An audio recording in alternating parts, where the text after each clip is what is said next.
So I've been giving a little bit of thought about how I show up on this channel. And I guess everybody goes through these stages where they're trying to figure out their voice and what they're trying to say to the community.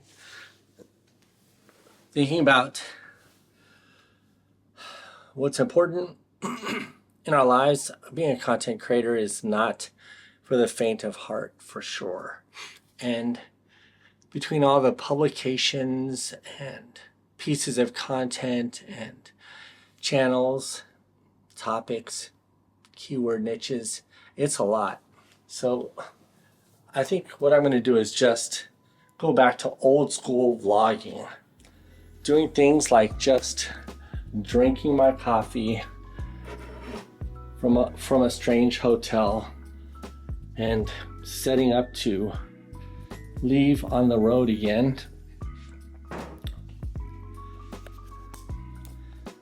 I'm currently in Vienna, Austria. Been here since Sunday of last week. It's been 7 days of wonderful experiences, to be sure. Mostly work related. The one day I had was last night, which seems like an eternity ago. I went to a place in town that was just surrounded by all of these beautiful churches. I mean, you could just walk around every corner. I thought Florence was one of those places, but Vienna, definitely one of the most beautiful places in the world. I had a chance to be at a conference giving a speech this week about customer experience, which the more cities that I go to becomes more of a personal expression of the human experience. The machines, the algorithms, the AIs, they've done a fantastic job at uniting people around the world in the last 15 years. The phones, a large part of that. On the other side of that whole situation is the machines have also learned to segregate us and isolate us. And in the pursuit of personalization or optimization, I do understand now that we're losing part of our humanity. But we haven't lost it, to be sure. But it's different now. Things are different.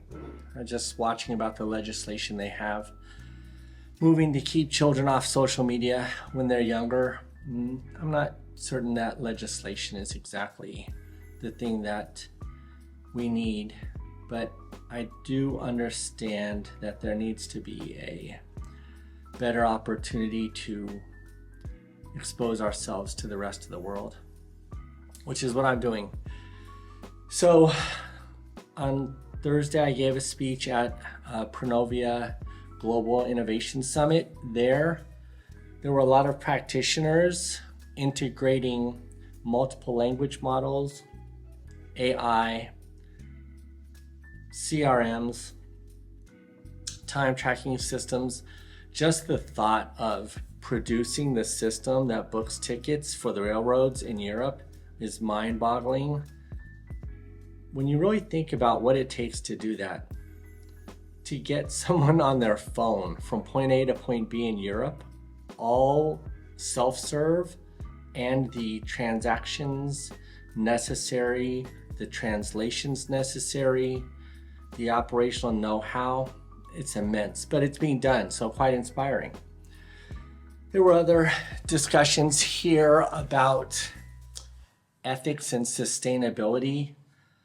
My POV on sustainability is where it was once a word about the planet. I think it now more and more has this connotation of scale. Sustaining growth, sustaining scale, sustaining the systems that we're building. I think customer experience industry is basically just full of systems thinkers. A couple of things about the Slack channel. It is a heartfelt gift to the universe in an attempt to improve the lives of other people who might want to go on a journey like me to make the world where people have more opportunities to be better. So I invest in that for the community.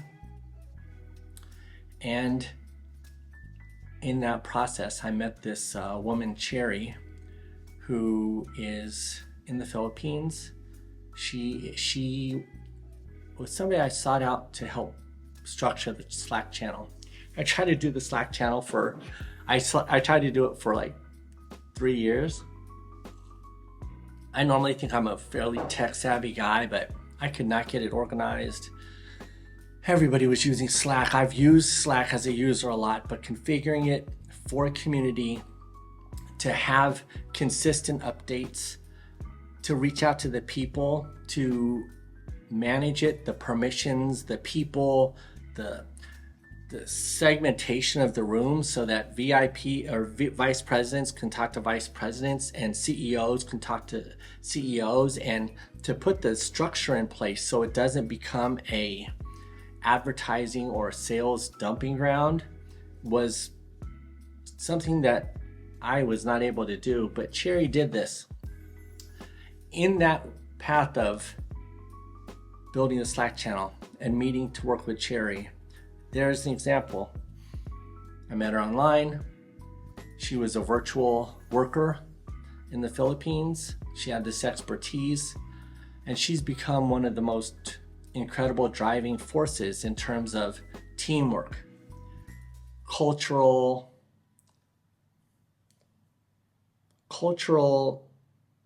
osmosis for our team, cultural inclusion by way of exertion. By doing what she does, she has a chance to work with others in our team around the world. She learns a lot of things. We learn as many things as we can from her. As a team, we create this opportunity for you to be part of it. It's just something magical. So, but what I will tell you is Vienna, in terms of its systems thinking, its small sample of business professionals that I've had a chance to interact with, whether it's at this Pronovia CX Innovation Summit or the keynote that I gave over at PwC. These thinkers have a perspective that has a richer historical, cultural understanding of the complexities of systems and humanity and cultures. And without all those buzzwords, what I mean is these cities are older, their businesses have gone through more iterations, their governments have faced a wider and wider range of languages, cultures, ideologies, religions, practices, educations, buzzwords, jargon systems, technologies, startups, food, cuisine. This more rich part of the world means that their focus or customer experience leaders have a more sophisticated palette,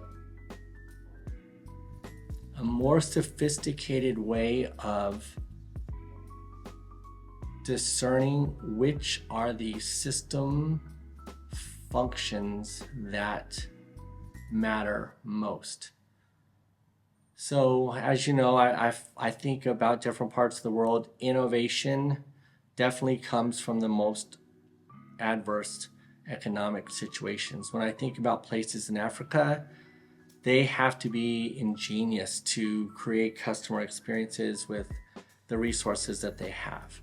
When I think about the Middle East, the UAE, Dubai, they are pioneering the future, and so their vision and their courage stands out. So I do think, unpopular opinion, but if you're in Dubai and you're creating customer experience, turns out you have to be some of the bravest people in the world. And if you're In Africa, you have to be some of the smartest people in the world. And if you're in Europe, from what I can tell so far, you have to be some of the most sophisticated. But I guess you probably knew a lot of that already. All right, it's time to go to Zurich. I'll blog from there.